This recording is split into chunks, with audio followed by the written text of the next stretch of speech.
I'm not going to let them cut me off on time. In fact, if anything, it'll go a little longer. So anyway, I think I'm going to get introduced here officially, and then from there we will proceed. So I think John West is introducing me. So I'll introduce who's introducing me. This is John Anthony West.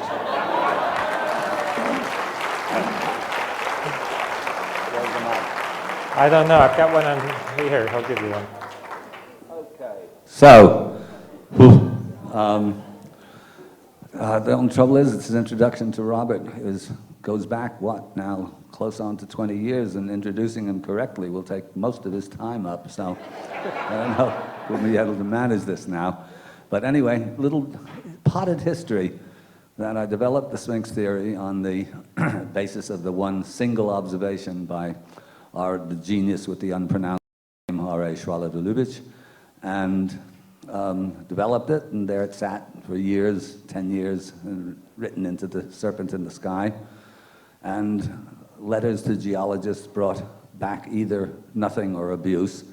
And one day I befriended a man named Robert Eddy, who was teaching English at Schochs University. And one day we got talking, and he said, you know, this symbolist theory is really interesting, and it should be more public, and I agreed. And he said, well, is there anything I can do to help? And instantly I said, yeah, find me an open-minded geologist to look into the water weathering. And with a kind of a laugh, I said, you know, knowing that finding an open-minded scientist of any kind was like finding a fundamentalist Christian who loves his enemies. And he said,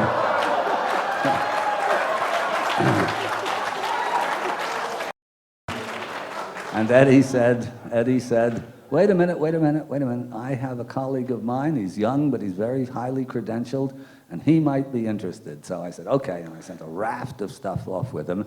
Didn't hear anything back, and Eddie said to me, you don't say anything, I won't even tell you his name, you're too controversial. And so I said, okay. Months and months and months went by. Finally, word came back, yes, this unidentified geologist is interested, but skeptical. Oh, that's fine, that's fair. And anyway, eventually, and then he said, well, listen, he's not going to touch this for a while because he's up for tenure. And if, if they find out that he's helping you in what effectively is the quest for, within inverted quotes, Atlantis, he's not going to get his tenure. All of a sudden, there was shock, and now he was up for tenure, and then we could move. And I gave a talk at Boston University, which went down quite well to faculty and interested students. And we went back, and Schoch was, again, very, very cautious. But we went back to his place, and we had a dinner. I guess it was Eddie's place, and then we had a dinner. And there was this tall, gangly guy with a long hair, so that was already a good sign in the university. And after dinner, again, we were kind of sparring between us, cautiously, and the subject of Darwinian evolution came up, and I said, as a test question of Stephen Jay Gould, who some of you may know, or know about, deceased now, and I said, well, what do you think of Stephen Jay Gould? And Schoch said, oh, he's a bozo. So I knew I had a friend. And we've taken it since then, and I've ruined Schoch's life, where he was happily looking at fossils and going to Greenland and geologizing. And here he is in the middle of this terrible controversy. But you see, he's now grown a beard, and he's completely unprofessorial looking. And I introduce him to you now in his metamorphosed guise. Thank you. So I don't know how you I don't know how you follow an act like that. Okay, so if we got the slides.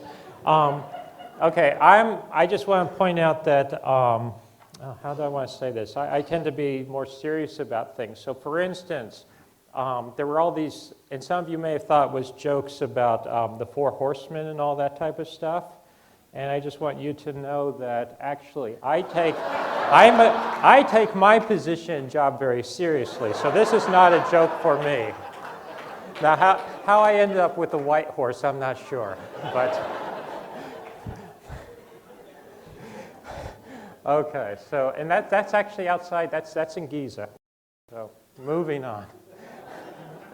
And I realize now I can't see the slides I'm looking at. Okay, here we go. So what I want to do really is that they have not given me enough time, as same with all the other speakers, so I guess we're all even. But I am Robert Schoch, and that's my website if you're interested. I'm going to talk about several things, some of which you've heard a little bit about already today, some of which I'm sure you've heard about, but I'm going to just breeze through these slides because I have 294, and I really do want to get through them.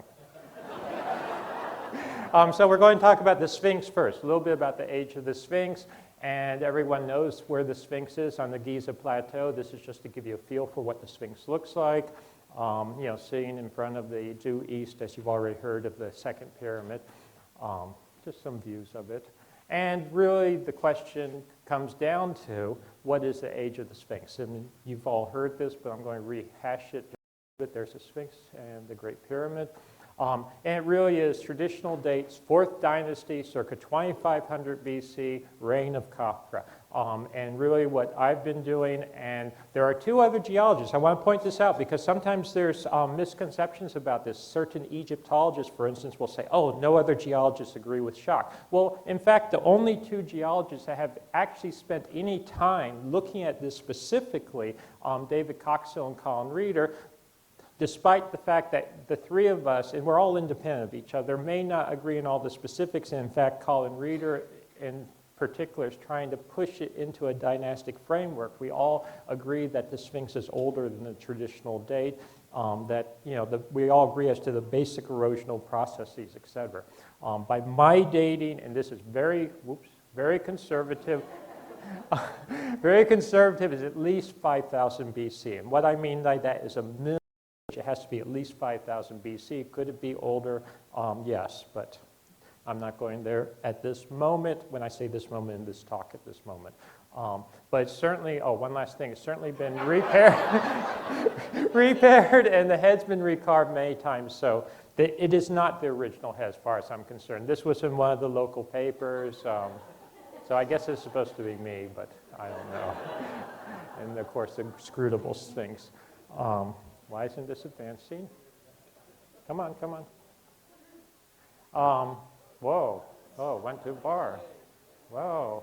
Okay, so there we go. So here's the Sphinx. This is the Sphinx temple, as you all know. Well, if you don't know, you know now.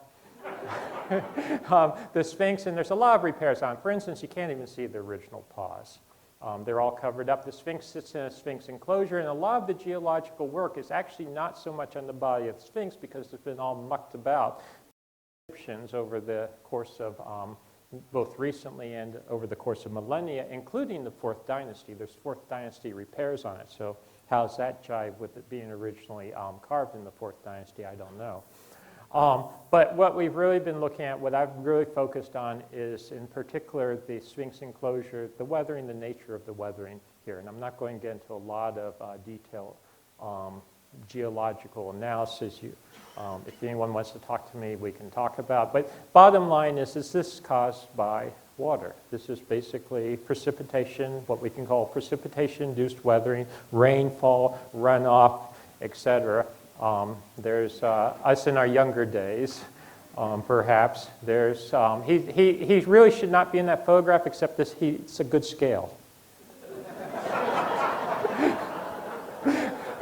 No, so John West always provides a good scale. But what you see here is, this is a little diagram. You see this rolling, rounded precipitation, and a fellow named Gowrie actually trying to disprove me in part, and he tried to use this to disprove me, but works the opposite. He did an analysis of actually the hardness of the rocks, and the higher numbers, for instance, are harder rocks. Notice that this was a wall that probably went like this originally, and notice how, in fact, it's eroded further back where it's higher, even though these are harder rocks. Is that making sense to people? Yeah. Well, you don't get that except that, think about rain running down, beating on it. Where's the brunt? At the top. And when you're eroding away limestone, give you a quick geology lesson, eroding away limestone, as the water becomes more saturated, you've got the brunt here, and as it rolls down, it doesn't cause as much effect. Does that make sense? This is just such classic book stuff. Here's another picture. This is from a cartoon from the Mystery of the Sphinx video that an NBC show that some of you may have seen. These are some cartoons showing. Okay, so there you're getting the erosion in the Sphinx enclosure. Same strata, and some of the people have tried to argue with me that this is not the same strata. It absolutely is. You can walk out the stratigraphic correlations. This is a 4th Dynasty tomb. If you look closely, you can see some hieroglyphics here. Do you notice how this is a different type of weathering? Can you tell the difference? Yeah. See how you've got original surfaces here, and then basically this is wind, to oversimplify, wind picking it out and picking out certain layers. But it's just a very different pattern. I think most people can see that. Here you see, look, beautiful wind tunnel effect, et cetera, et cetera. So wind erosion versus rain erosion, to oversimplify things. Here you have, again, this is from the cartoon. Here's a beautiful diagram. But in fact, this is real. This is not just schematic. This is real. I mean, this is real data plotted here. And which is this, rain or wind? Rain, and this is wind if you have the same, and you see this at the different positions. And the bottom line is that we know, and this is just classic geology, we know that since about, well, according to this diagram, since about 3100 BC, it's been super arid, super dry, Sahara region. But before that, you've had situations, and Robert Bouval already talked about this, where you've got more moisture. It wasn't Sahara Desert as we know now. Before that, actually, it was drier again. So you have these alternating climates. Bottom line, just based on the erosional evidence and the weathering evidence, and tying that in with the factors that must be causing that, the Sphinx has to go, and I'm saying this as strictly as a geologist, has to go at least back into this period. So, and it has to go far enough back into that period to get the tremendous amount of weathering and erosion that you see. Does that make sense to people? Yeah, okay. I'm just, because I'm oversimplifying a lot of this, and if you ask questions later, I can give you more detailed answers. Just going to Saqqara Plateau very quickly. You see this? There's a series of 1st and 2nd Dynasty mud brick mastabas. This is just dried mud brick. Guess what? A little bit of water touches this. What happens? Poof. Goodbye. Okay, this is not very far from the Giza Plateau. If there were all these heavy rains that are supposedly eroding the Sphinx in dynastic times, why are these still here? Why are these guys still here? One theory, a friend of mine who's a geologist said, one theory is, well, maybe there were different climatic conditions between these two plateaus about 10 miles away. Namely, there was a black cloud over the Sphinx. And it just sat there. He's also the same guy that when I first presented this at Geological Society of America, I guess it was back in 1991, I showed him the data and whatnot. I was just talking to him. This was before I gave the general presentation. West and I were there, et cetera. And I showed him the data, and he started laughing hilariously. And I said, well, what's wrong? I thought I made some horrible mistake. He said, no, it's just so crazy. No one ever knows this before. Yeah. So bottom line, he agreed with me. But, so these are supposedly by wisdom, and here's more. See how beautifully those are preserved? By conventional wisdom, much older, by centuries than the traditional date for the Sphinx. It just does not make sense. A lot of things don't make sense in traditional Egyptology. And I don't mean that in any kind of nasty way. So again, here's the erosion. No, I'm a generous person. Here you see, for instance, look at this. This is actually, I believe this has to do with the runoff too. Because on the plateau you have the water basically running this way in the paleohydrogeology. And Colin Reeder, to give him credit, has done a lot of work on this, but all these features, without going into great detail now, really tie in with the patterns of runoff in pre-dynastic times. Here we see a map of aerial photograph of the Giza Plateau, and basically water was running off all this, it was all mucked up with, stupid pyramids and quarries and stuff. The water basically flowed this way and would have run off. There, you see the Sphinx? Would have run off that way. Here's a diagram of it. Would have run off. Here's the Sphinx. Now look at this. See that? What does that say? Worked by Khufu. That's a quarry, right? That quarry was quarried in, this is just good traditional Egyptology. Part of this was quarried, or this was quarried to build this old structure called the Great Pyramid. Once that was done, that stopped the water flow that was flowing this way, so you can't get the erosion on this back wall, but there's the Sphinx. Right away, this says, and this is not doesn't take much to put this together, the Sphinx has to be older than the Great Pyramid. Everyone follow the logic? And then, so it's really unquestionable this month. There you go. See that quarry? See how it's filled in with sand there? And that's going to stop the flow.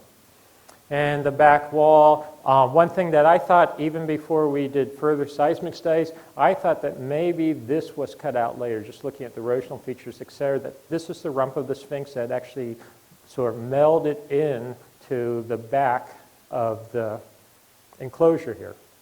Just like certain temples, like the temple of Hatshepsut, comes out of the rock, that the Sphinx was actually coming out of the living rock also originally, and my hypothesis was that this was carved out later, when they repaired and restored the Sphinx. Here you have the very ancient water weathering.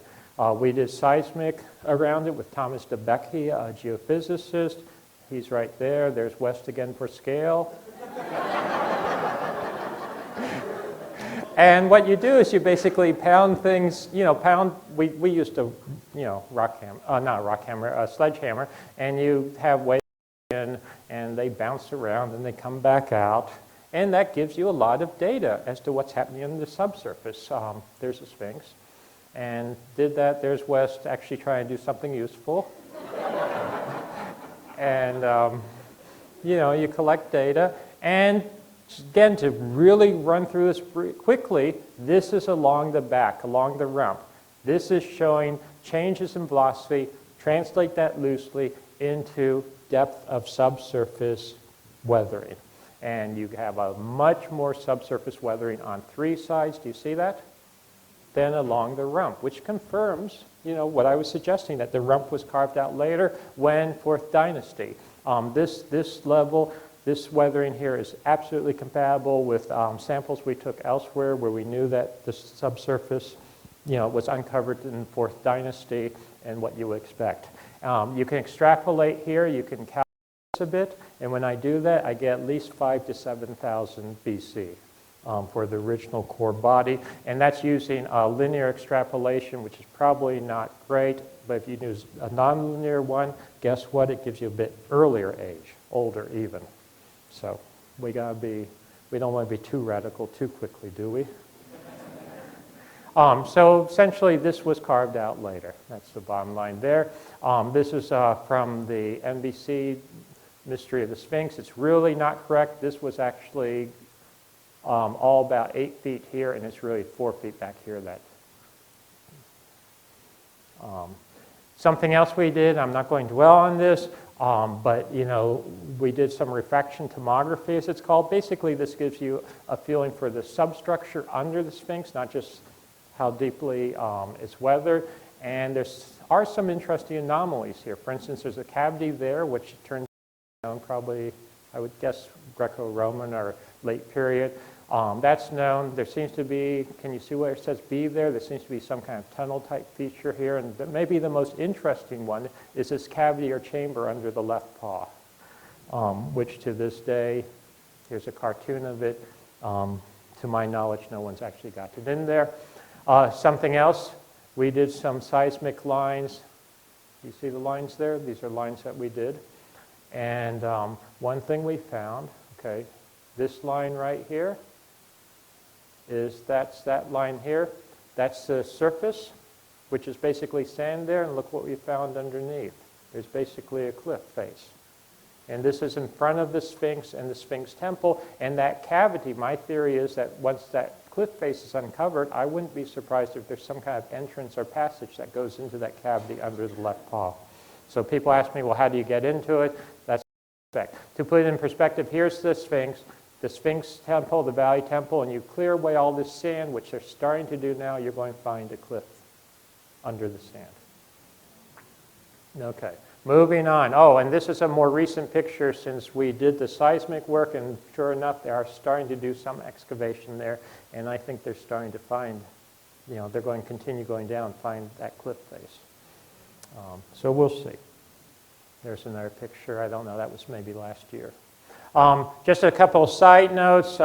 When I was a graduate student, I actually had not been to Egypt yet, but I do remember this article coming out. Literally, this article came out in National Geographic. Another version came out in the Smithsonian by a geologist who I won't even get into him right now, but he had theorized that, well, the Sphinx was actually originally a natural structure. Okay, put this together. He apparently recognized there was very ancient weathering on it, didn't quite understand the nature of the weathering, suggested that it had been a wind sculpted, what we call yardang, and then, the ancient Egyptians sort of saw that and looked like a sphinx, so they went and touched it up and turned it into a sphinx. Okay, notice a couple of things. First off, it's just sitting out in the open desert, right? Well, if you remember, the Sphinx really doesn't sit out in the open desert. It sits in the Sphinx enclosure or pit. And when they carved this, either wind, when I say them, maybe it was wind, but when it carved it, the entity, we'll say it that way, the entity that carved it didn't just sort of scoop out this, crumble the rock and scoop it out. The entity actually cut out large blocks and, as you've already heard earlier, reassembled these large blocks into this huge temple here. Quite a phenomenon for wind to do. And in all seriousness, I realized this even in the, I guess it was early 80s, because I remember myself and some of my fellow geology graduate students looking at this article, and it was late at night, and because we used to be up all night, and we got a good laugh over it. And I never actually thought at that time I actually might be working on the Sphinx type stuff. Something else, here's the rump of the Sphinx. Maybe you don't normally see her that way. I think of it as her. But I didn't, now you guys, some of you guys have something weird in your mind. But I didn't think of that. My point is here, you see all the repairs? And there's different, see those beautiful repairs and see them?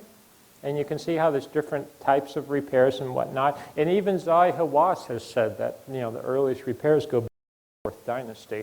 I've had the opportunity to climb around on the Sphinx. Here I am behind the head.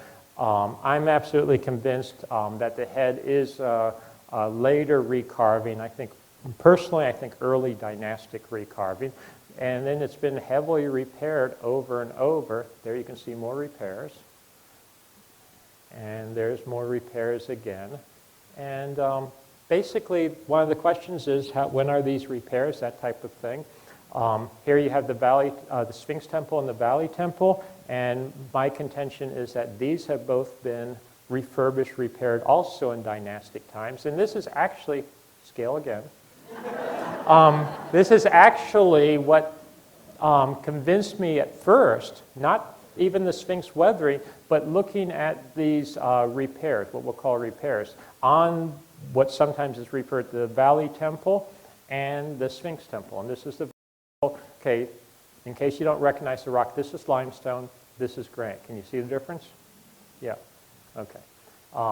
What you have here, and I stand by this interpretation, here you have limestone, and I believe that you have both in the Sphinx Temple and the so-called Valley Temple just next to it, a very ancient limestone temple that at one point, and I believe one point being the Old Kingdom, 4th dynasty or so, was refurbished with the granite. Do you see the granite there?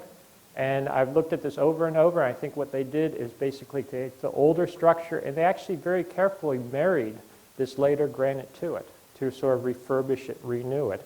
And when is this granite put on? I think at the latest 4th dynasty. Can you see the hieroglyphics there? Which seem to indicate that date. So if that's happening circa 2500 BC in round numbers, clearly everyone see this must be older? Yeah, yeah. You have other little tidbits, like this is a so-called was Dream Stela, Tutmosis IV, between the positive Sphinx. Okay, so I'm scale at the moment.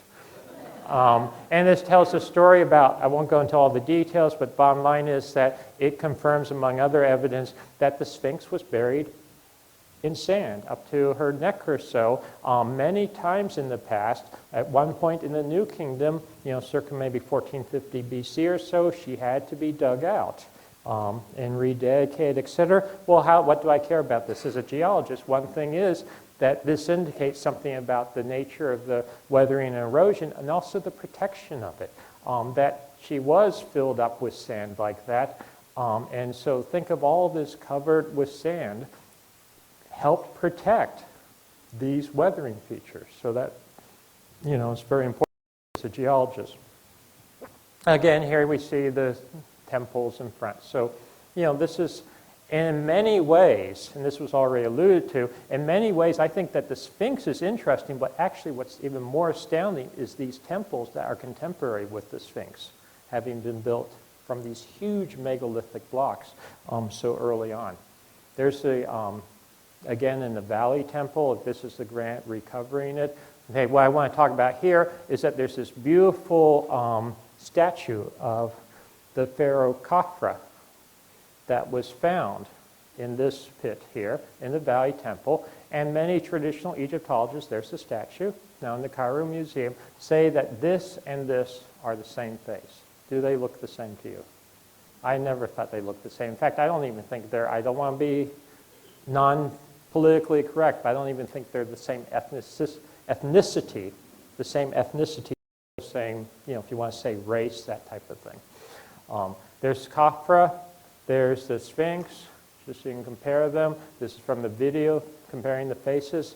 Many of you know the story about Frank Domingo, the forensic police officer, who compared the faces, and they're not the same face. How does she look compared to him? See the difference? Even though the Sphinx is missing her nose, etc.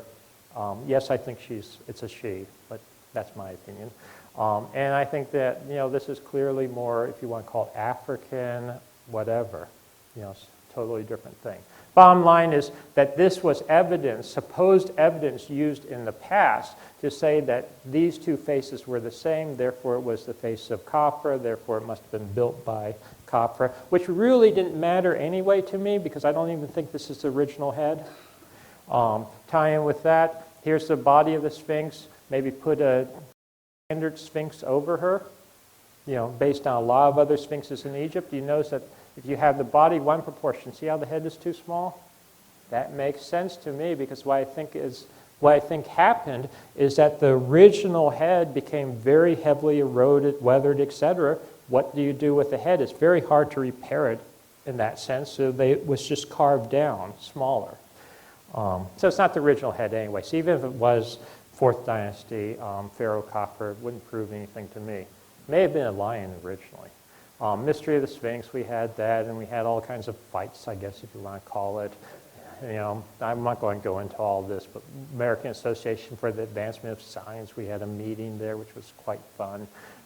Washington Post, got a lot of publicity. Okay, some other evidence tying in with that earlier age. I just want to point this out quickly, and I think this ties in particular with a lot of Robert Bauval's work, the correlations on the Giza Plateau, and as he was talking about earlier, that maybe the pyramids are 4th Dynasty, but they point back to an earlier age. I would suggest, and I don't know that he would disagree with this, that they may have been actually built on older structures. This is the second pyramid, the one that's absolutely, the Sphinx sits due east of, so it's just west of the pyramid. Notice how in this corner you're actually into bedrock or a huge megalithic structure versus the smaller blocks there. And notice here, this is more important to me. Do you see that?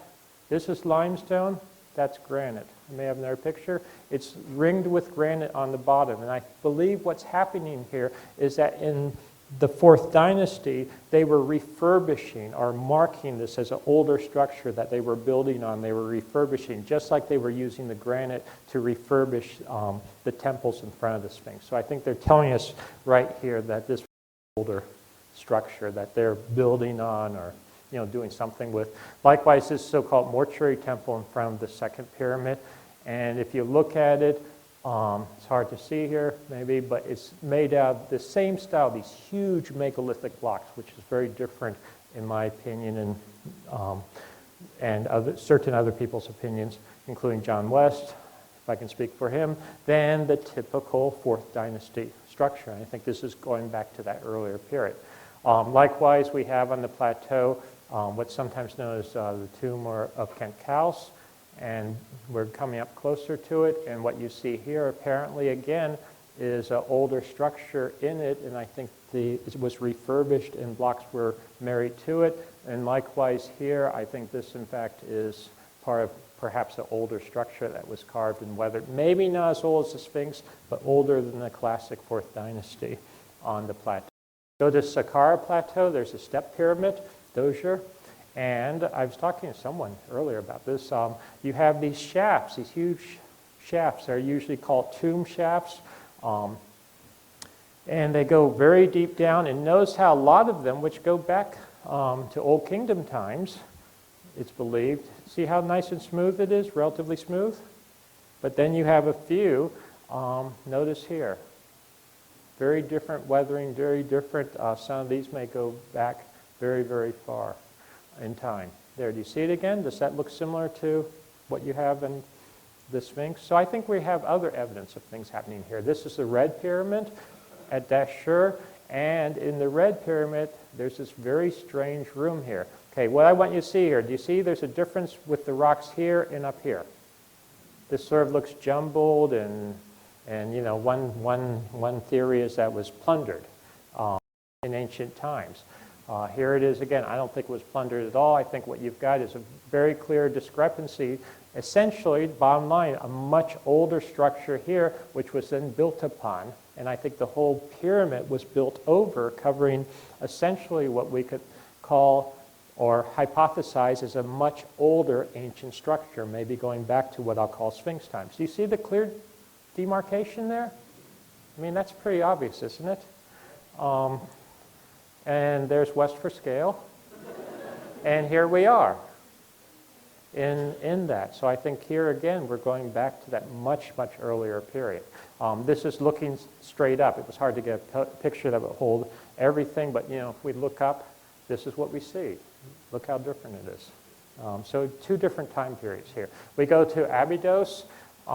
This is a temple essentially dedicated or part to Osiris. We walk through. We're not going to look at all this old New Kingdom junk right now. We don't want to get distracted by that. All kinds of interesting things, but we walk out the back, and what do we see? We see this structure, sometimes known as Osireion. Does it look similar to anything to you? Come on. Big, huge blocks, megalithic structure. See it there? What is this I'm looking at? This is the Valley Temple. There's the Sphinx covered with sand when it was being excavated in the 19th century. Doesn't you see some similarity? Yeah, so I mean, one thing is that maybe this is a much older structure. It's actually a much lower level than the New Kingdom structures. And I don't think it's just Old Kingdom. I think it goes back, we think it goes back much further than that. There's some other pictures of it, just to give you a feel for it. Notice, can you see there? Probably not. That's, yeah. You may are familiar with that, I'm sure. Sometimes called the flower of life. Is that pretty? Okay, so that's what we're going to say about the Sphinx. So we're going to move on now to the Great Pyramid, because I've got another 200 slides or something. But I'm doing fine. I've got half an hour, and I don't care what anyone says. So Great Pyramid. Great Pyramid, we were talking about questers before. I mean, here's questers in the early 17th century, and they're mucking around the pyramids and the Sphinx. Doesn't she look nice? 19th century photographs. I mean, some of these I think show the structure better. Here's the Great Pyramid, pyramid looking from air. We're going to breeze through this. This is interesting, though. Some of you may realize that the Great Pyramid actually has 8 sides. You can see this here. It's just slightly indented. It looks exaggerated here. And this would be on the, what would that be, the equinox? No, the solstice. Did I get that right? I'm tired. What? Yeah. Yeah, no. Yeah. No, wait. March. Yeah, equinox, March equinox. This would be the March equinox. Right? Did I get that right? Yeah, I'm trying to think. The way the sun would be, this would be the March equinox, I believe. Does that sound right to everyone? Yeah. And we've already heard a little bit about the orientation. Just as a side note, I mean, that was, I forget when this picture was taken. This was published in National Geographic, I want to say in the early 20s. I'd have to look it up. And they were not intending to capture that. They just got it. And you've already heard a little bit about the Great Pyramid. I mean, it's absolutely incredible orientation, just slightly off. But maybe it wasn't off, because the second pyramid is essentially off the same amount, and one, I'm a geologist, has the axis of the Earth changed, or have there been tectonic shifts since it was built? Maybe it was absolutely due north before. I never actually believed any of this stuff until I started looking into it for myself, but as you've already heard, I mean, the Great Pyramid is a model of the Northern Hemisphere. It is a scale model, but we're not going to focus on that now. This is the passages in the Great Pyramid. We're going to take a quick breeze through. There's the original entrance. The entrance down here, and it's got, all this would have been covered over. It was sort of like a little chamber above the entrance, I believe, when it was not stripped of all its casing. And you get this, you see where we are? And then you get closer there. This is right there, and there's this weird inscription. Who knows what that is? Who knows how ancient it is, but if anyone can tell me what it means, let me know. Going into the entrance, down the, and then coming up through, people recognize him. Oh, he's my best friend. I don't know about that, but no, he's a good guy. Zai Hawass. This is Zai Hawass, for those that don't know, Dr. Zai Hawass. And coming up, this is now at the base of the Grand Gallery. I'm just giving you a quick tour. What's this? King's Chamber at the copper, Queen's Chamber. Up into the so-called relieving chambers, where you have some hieroglyphics. Can you see it there? Yeah. The ones in lay Arbuthnot's are not as nice. The classic one that everyone looks at is Campbell's Chamber. There's the Khufu inscription. And so maybe Khufu did have something to do with it. Certainly the superstructure, but what's actually more interesting to me, and has taken up my interest, is this descending passage and the alignment of it in the so-called pit or subterranean chamber. If you go down the Grand Gallery, that's the Grand Gallery. We've been talking a lot about alignments and where the ancients into stars and positions and all that type of stuff. Some very good work, I think, was done by a professional astronomer in 1883, Richard Proctor, and he wrote this book, The Great Pyramid, Observatory, Tomb, and Temple, and he suggested, and I think this still has some merit, that originally the Great Pyramid was built up to the 50th layer and was essentially used as an astronomical observatory. And the Grand Gallery, you would look out, it's so perfectly aligned. Why do you need it so perfectly aligned if you're making stellar measurements? Basically watching the stars go by. And making precise measurements. So I'm not going to pursue that greatly. He also pointed out, in his opinion, that this descending shaft here actually was, he said, Draconis about 3400 BC. But whatever it is, I think that this alignment, which would have started here, and then this would have been superstructure later, but started here, actually was aligned to something probably in the 4th millennium. And again, I'm not going to get into great detail now, but I think we're talking at least 4th millennium, at least 1,000 years earlier than the traditional date for the superstructure, going down to the subterranean chamber. And I think what you've got essentially is a much earlier mound, or a mound that was recognized, and at the beginning of this, what would later become the Great Pyramid, is right in here with this substructure. And then you have superstructure built over it later. We go down there, crawl down there. This is the subterranean chamber, just to give you a few pictures of it. And again, I think this is really the core, literally the beginning of what would later become the Great Pyramid. So maybe not as old as the Sphinx. This is just some diagrams of it from 1909. There's a nice overall view of it. Very strange thing. I mean, we could talk for 20, 30, 50, 2 hours, 30 minutes or 2 hours on exactly what the significance of this is. Moving on, that's a carving in the roof of it. This is a so-called blind passage. You just crawl into it and ends with nothing.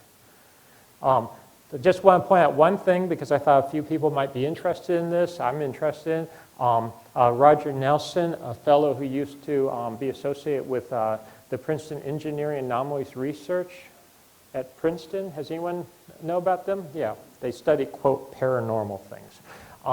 But and they've just closed down, unfortunately. But since the late 70s up until this year, they were doing really groundbreaking research. One thing that they spent a lot of time doing was using regs, random event generators.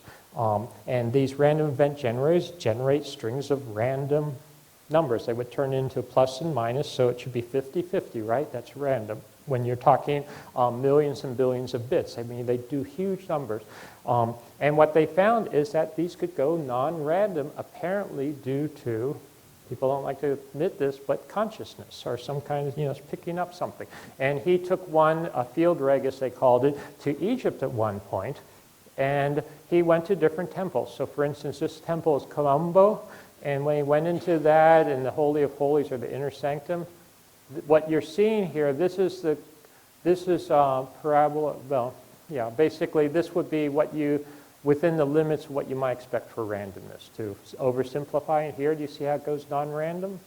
So that indicates something's happening. There's something happening there. Here we have, this is Edfu, and look at that. How it goes non-random, it's picking up something. Well, what that something is, we can argue about. Now this one, this is Philae. It's not picking up anything. Why isn't it picking up anything? Because what about this temple? This temple is not in the original spot. It was moved when the Aswan Dam was built, the High Aswan Dam. It's the same temple. They moved it exactly block for block, etc. But it's no longer in the same correct spot, if you want to call it vortex or sacred spot or who knows what. But it's, make sense to everyone? I'm just presenting data. He went into the Great Pyramid. Okay, look at this. Shouldn't the Great Pyramid show all kinds of exciting stuff? No, in fact, it just sort of stays random, at least for him. In Khufu, let's see, you can read there, Queen's Chamber, Grand Gallery, and everyone gets so excited about the Queen's Chamber, but he wasn't really picking up anything. Now, unfortunately, he doesn't have the same comparable diagram. Why, I don't know, but in his publication, but he went down into the subterranean chamber. And when he went to the subterranean chamber, he got data, and the bottom line is that it showed an anomalous deviation in the subterranean chamber over everything else in the Great Pyramid. And as he says here, in any case, it is an indication by an objective measure that the Khufu pit, which is what he's calling the subterranean chamber, is an extraordinary site. In the context of field reg research with similar results conducted in other places that are acknowledged to be ancient, quote, sacred sites, we can argue reasonably that the pit may also have been built for similar purposes. And this just ties in with another thing I can't talk about much right now because we don't have time, that I think that, these were really built as sacred sites for transforming consciousness, for harnessing, as we've already heard mentioned. And I think this, we can start getting objective measures of what's going on here with studies like this.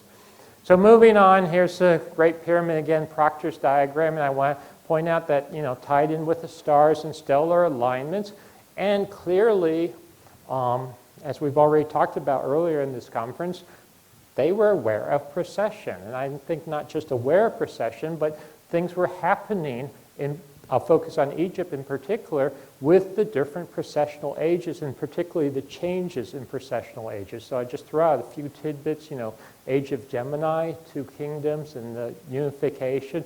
Taurus, we've already heard about the bull and cow motifs, which goes actually way far back into Naphtali, etc. And then you go from Taurus to Aries. What's Aries? The ram, transition to the ram. And of course, Pisces, everyone knows, what represents Christianity, the fish. So you see this all over, and going through the precessional cycle. Just to throw out a few ones, Taurus to Aries, the rise of Moses, Judaism, the golden calf, which is actually a sun. I was going to say, we can't go through all this now. I'm really interested in this transition. One is at Cerebit. There's a Hathor temple on the Sinai, which arguably this could be the original Mount Sinai, not what's called Mount Sinai now. And everyone knows how Moses went up and got the Ten Commandments and all that type of stuff and came back down, and the Israelites were doing what? They were worshiping the golden calf. Well, there's Hathor. It's a sky, the golden calf. And she's, as you've already heard, a sky goddess too. Akhenaten and monotheism, that transition. We just don't have time to talk about all this now. Well, we'll go down the Nile. Just a few pretty pictures to make a couple of points. Valley of the Kings. There he is again. In the tombs, what do you get? Look at all this sky stuff. I mean, clearly they're paying attention to this and paying attention to it in great detail. Sir Norman Lockyer is one of my heroes in some ways. Incredible scientist of the 19th and early 20th century. I mean, talk about, in the core of academia, one of the, if you're a standard scientist, was one of the most prestigious journals to publish in, Nature. He was the founder of that in the 19th century. Wrote a book on the dawn of astronomy, studied Stonehenge, had all these radical ideas that these could actually have something to do with the sky, that there might be solar and stellar alignments, that maybe these guys back thousands of years ago weren't quite so dumb as people thought. I mean, of course, these notions no one accepts anymore. But we all know they were primitive idiots, right? Wrote a book, amazing book if you haven't read it. Just like Hamlet's Mill is a book everyone should read. I think Dawn of Astronomy is something everyone should read, even though parts of it are outdated now. And he talks about precession at great extent. I can't go through all this now, but as you probably know already, basically precession doesn't affect the sun in that much. And that's what he's saying in these quotes.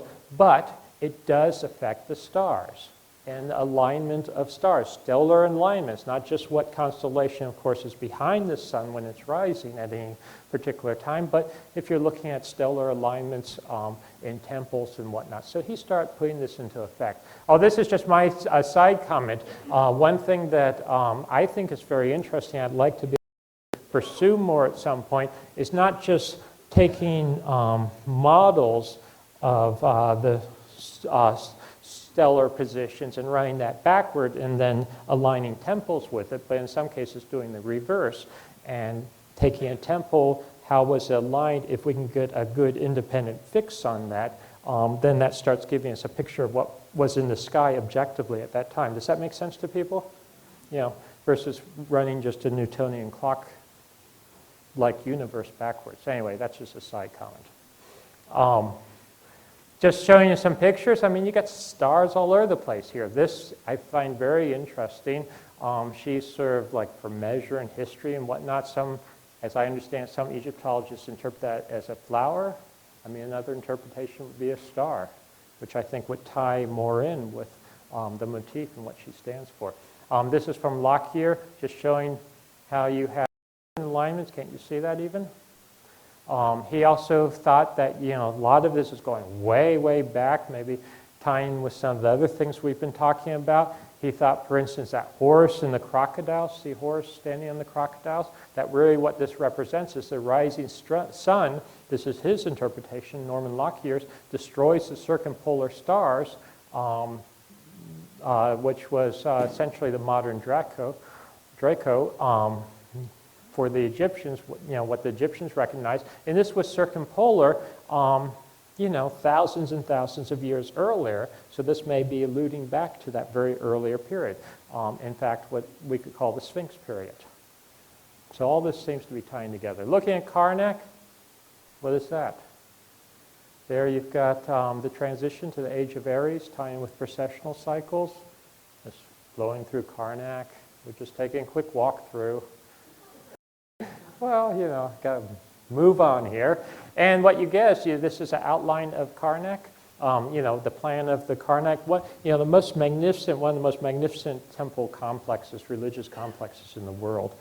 And this is from, again, Lockyer, and without going into great detail, he was, and other people have been working on this since, you know, all the different alignments, and that these were being aligned at different times as precession changed, and, you know, things were changing within the history of Egypt, because you've got this culture that goes on for so long, and this continuity, yet they had to realign the temples with precession. We've already heard something about Dendera, and of course, dedicated to Hathor, which was a sky goddess, among other things. And this is the famous temple of Dendera. Robert Bouvet, I believe, already mentioned this. And you go through it, and again, you know, you get these stars, you know, constellations, you know. Here's the rebirth of the sun, et cetera, et cetera. Oh, okay, people also get into this. I won't get into this now, but, you know, what is this at Dendera? We're not talking about that today. And here's the you know, the sun being eaten and reborn on a daily cycle.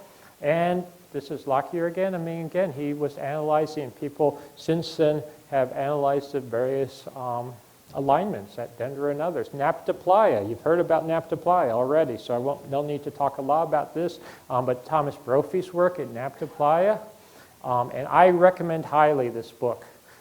It's very, very interesting, and I'm very proud to have written the foreword, and John Anthony West wrote the afterword, and of course, he's here if you'd like to talk to him. Something else, you know, we're talking about the skies. Something that I'm very interested in is what we could call activity in the skies, comets and asteroids and meteors. You've heard a little bit about this before. I personally am more and more convinced that they were incredibly influential in history, in ancient history, that things were happening. It's not just that people were looking up and saying, oh, isn't that a pretty display in the sky? You know, we'll turn this into a god.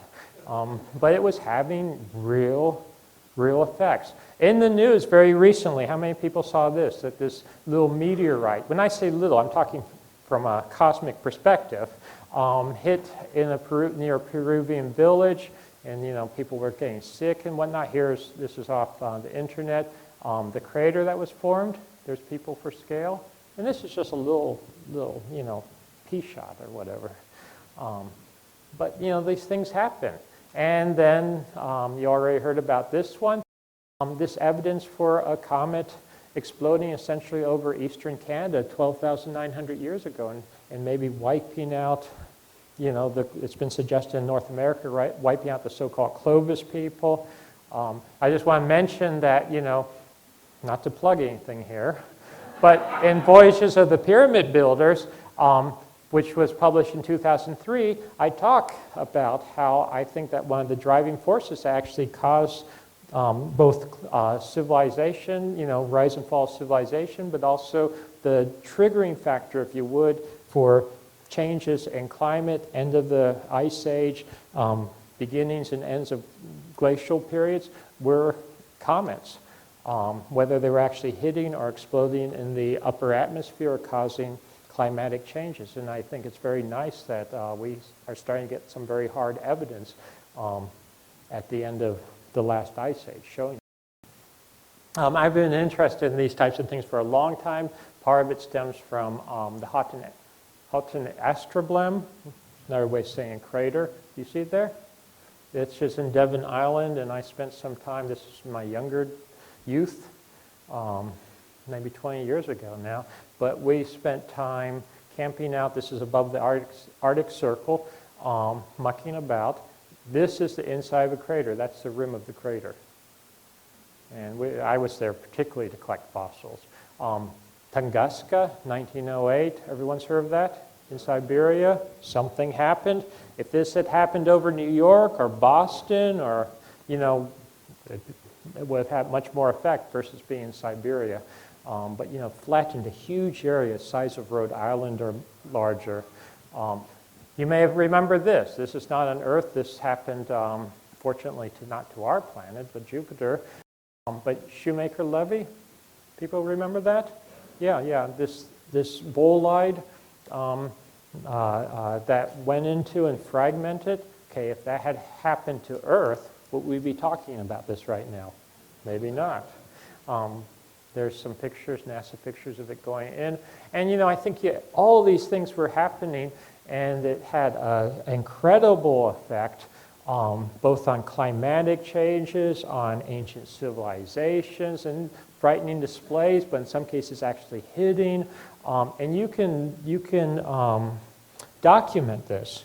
And this is something I've been looking at, again, especially in Voyages, that book.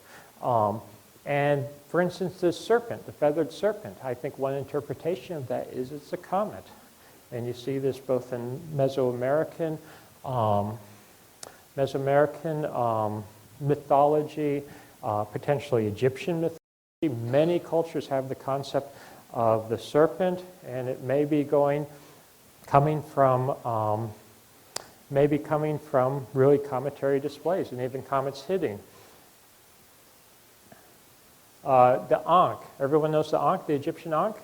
It's been suggested seriously that that may have been inspired by a comet initially, the shape of the Ankh. I mean, there are other interpretations of it too, but one interpretation of a symbol like that doesn't necessarily preclude the other interpretation, at least in my opinion.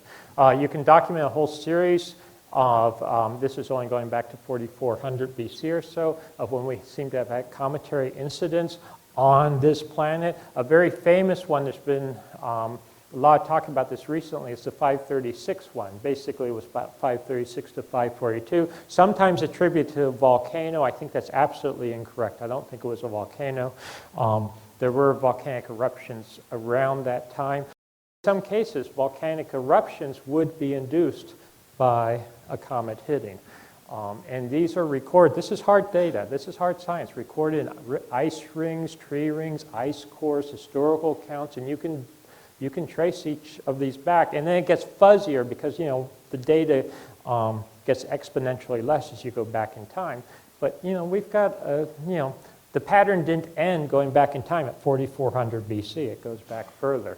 It's just harder to reconstruct. And I think of a lot of our religions that we have today. I mean, all the dominant religions are essentially what I would call sky religions, coming from incidents like this. Sometimes people say, well, when are things going to reappear? If you have a pattern like this, shouldn't something come again? Okay, this is my really crude, rough and ready analysis. I think we might have something happening about 2015. Okay, so give it plus or minus 5 years, so maybe 2010 to 2020 or something. I don't know. But is it coincidence that that ties in with approximately 2012?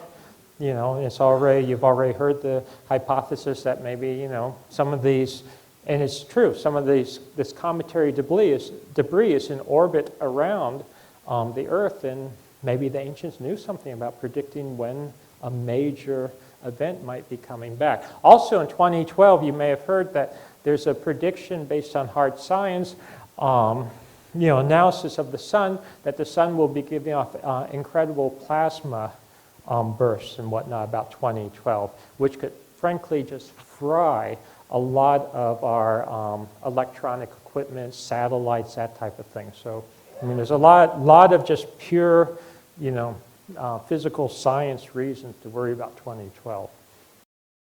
Okay, now I'm not going to take questions yet. We still have a few times. Okay, here's advertisements. If you want to come to Egypt, I'm doing a trip too. I forget when, but in March.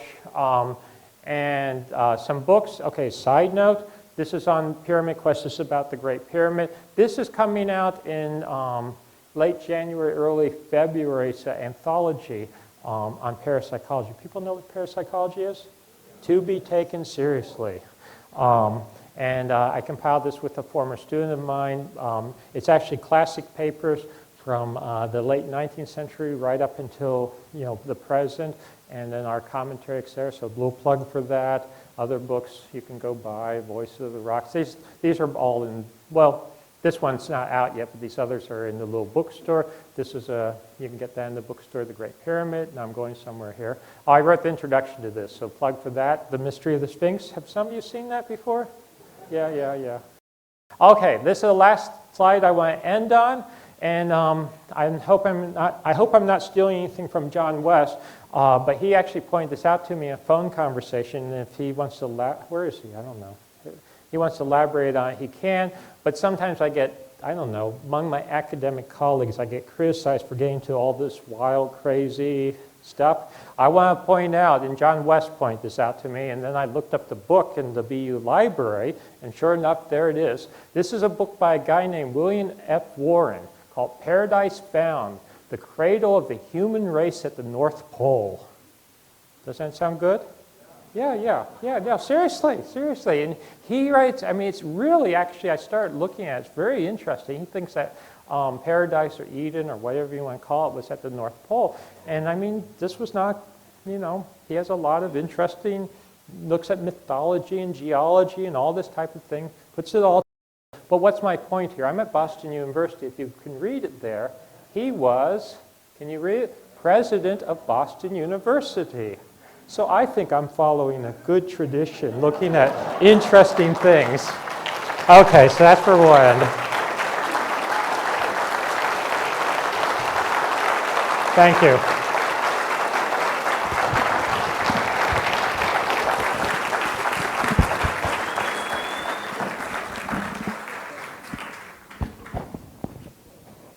Okay, so I think I've used up all my time. Perfect.